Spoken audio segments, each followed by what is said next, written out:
Sermão do Monte, capítulo 31, parte 3. Vivendo a vida reta. Nesse trecho somos exortados a evitar ambos os extremos. A vida cristã, portanto, é muito delicada. É uma vida muito sensível. Entretanto, se nos aproximarmos dela da maneira correta e sob a orientação do Espírito Santo, poderemos manter aquele bom equilíbrio.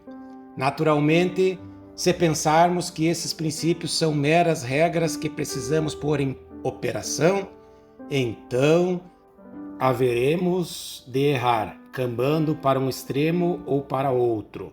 Todavia, se nos conscientizarmos de que o que realmente importa é aquele grande princípio básico, o espírito, seremos poupados desse erro de pendermos demasiadamente para a direita ou para a esquerda.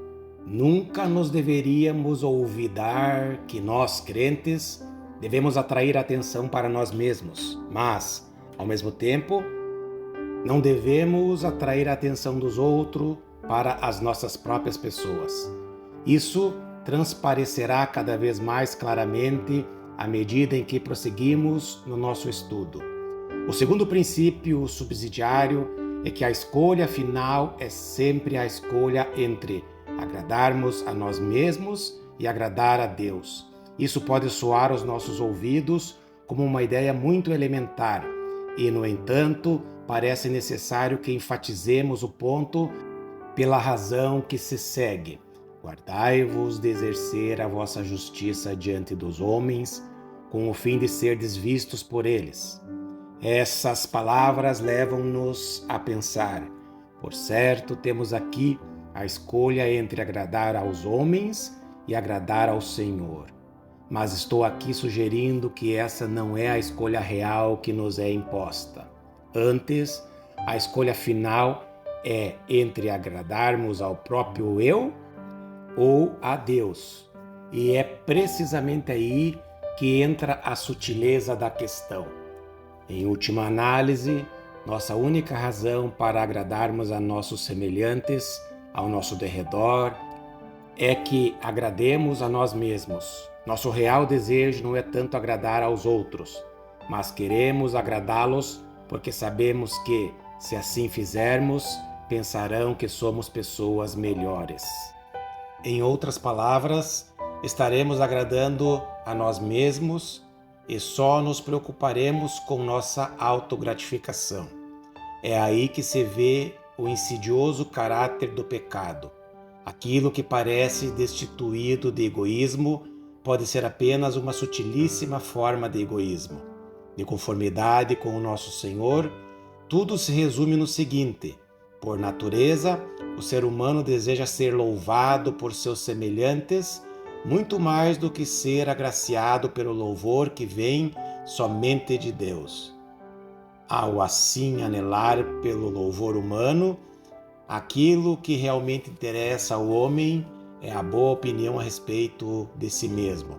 Em última análise, tudo sempre se resume no fato que ou estamos agradando a nós mesmos ou estamos agradando a Deus. Esse é um pensamento solene, mas no instante em que começamos a analisar a nós mesmos e percebemos os motivos de nossa conduta, concordaremos que tudo se resume nisso. Isso nos leva ao princípio subsidiário seguinte, que talvez seja o mais importante. Para nós, nessa vida e nesse mundo, a questão mais importante de todas é nos conscientizarmos do nosso relacionamento com Deus. Quase nos desculpamos por termos de fazer tal declaração e, no entanto, sugiro ser essa a maior causa de todos os nossos fracassos, isto é, constantemente nos esquecemos de nosso relacionamento com Deus. O Senhor Jesus exprimiu a questão como segue: deveríamos conscientizar-nos de que o supremo objetivo do crente nesta vida deveria ser agradar a Deus e a Ele somente, agradando-o sempre em todas as coisas. Se esse for o nosso alvo, então será impossível errarmos. Quanto a isso, como é lógico, vemos a mais destacada característica da vida do nosso Senhor Jesus Cristo.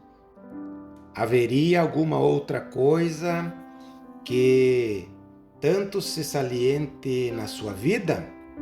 Jesus viveu inteiramente dedicado ao Pai. Chegou a declarar que as palavras que dizia não vinham de si mesmo e que as coisas que realizavam eram as obras que o Pai lhe dera para realizar. A sua vida inteira fora consagrada à glorificação de Deus. Jesus jamais pensou em si mesmo, nada fazia em proveito próprio e nunca se impunha. Porém, o que nos é dito a respeito dele é o seguinte: não esmagará a cana quebrada, nem apagará a torcida que fumega. Isaías 42, versículo 3. Cristo nunca impôs a sua voz. Em certo sentido, ele passou por esta vida como quem queria ocultar-se, como quem não desejava ser visto. Todavia, lemos a seu respeito que ele não pôde ocultar-se.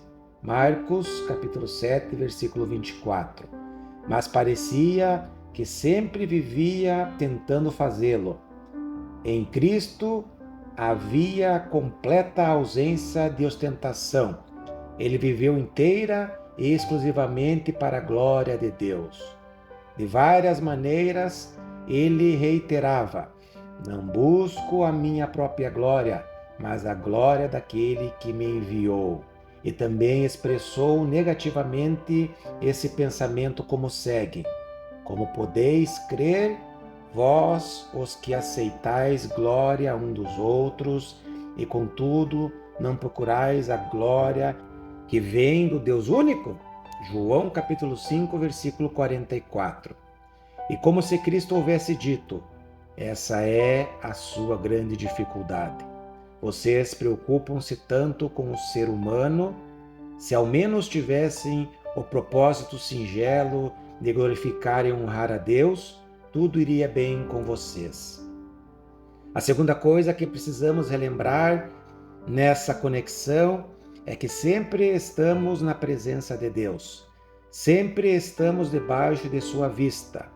Ele contempla cada uma de nossas ações e, de fato, lê cada um de nossos pensamentos.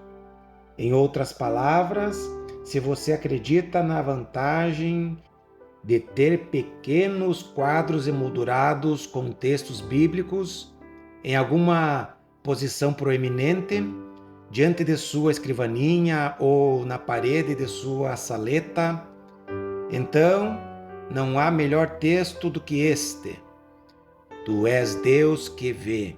Gênesis capítulo 16, versículo 13. Deus está em toda a parte. Guardai-vos de exercer a vossa justiça diante dos homens. Por quê? De outra sorte, não tereis galardão junto ao vosso Pai Celeste. Deus vê tudo. Ele conhece o seu coração, ao passo que as outras pessoas não o conhecem. Você pode enganar ao próximo, persuadindo-o de que está agindo com altruísmo, mas Deus conhece o seu coração. Disse nosso Senhor aos fariseus, certa tarde: Vós sois os que vos justificais a vós mesmos diante dos homens, mas Deus conhece os vossos corações, pois aquilo que é elevado entre homens é abominação diante de Deus. Lucas, capítulo 16, versículo 15. Ora, nesse versículo encontramos um óbvio princípio fundamental para todos os aspectos de nossa vida. Algumas vezes sinto que não há melhor maneira de se viver, de se tentar viver santamente, consagrados a Deus, do que lembrando constantemente de que Deus nos vê.